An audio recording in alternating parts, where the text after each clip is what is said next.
more days of the Spanish Entrada. We still got 2 more days of the Spanish Entrada. So, Thursday, July 15th, 1694. 1694.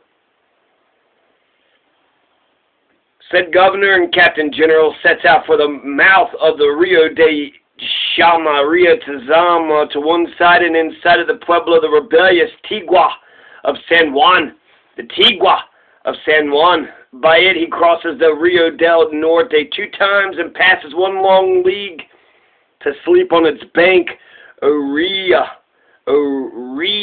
with the said camp on the 15th day of the present month of July of the said date and year, having also taken the morning because of the journey of 10 or 11 leagues because of the difficulty of having to pass the mouth of the Rio de Chama and likewise of Rio del Norte in view of the pueblo of the rebel Tiguas up in arms against the kingdom of New Mexico, whose distance our Indian guide said would be about 10 leagues, but better going than the day before. And so at a little after 3 in the afternoon, I said governor and captain general was there bringing the vanguard, having traveled and set out for the said month of Rio de Chama, where begins the brow siege of the mesa they call San Juan, because the said pueblo is 3 leagues away. Some of the rebel native Tiguas were spotted on it, and the moment they saw me and said troops had raised their smoke signals of warning, and the lookouts that they had placed on the other mountains, Siranias, answered them immediately. This was about the reason for making a halt. This was the reason for making a halt in the grove of trees, La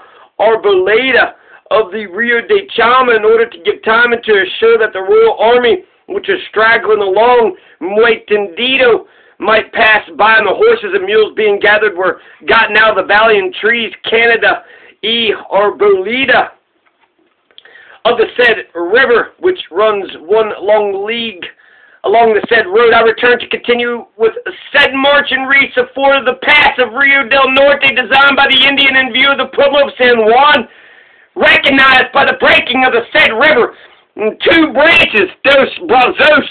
Although the second one was deep, I crossed it without any misfortune, because the distance of the villa of Santa Fe was 10 leagues. In order to shorten tomorrow's journey, I went to half the distance, staying in the middle of 3 leagues. That would put us at the mesa inhabited by the uprisen rebels, rebeldes alzados of the pueblo of San Ildefonso.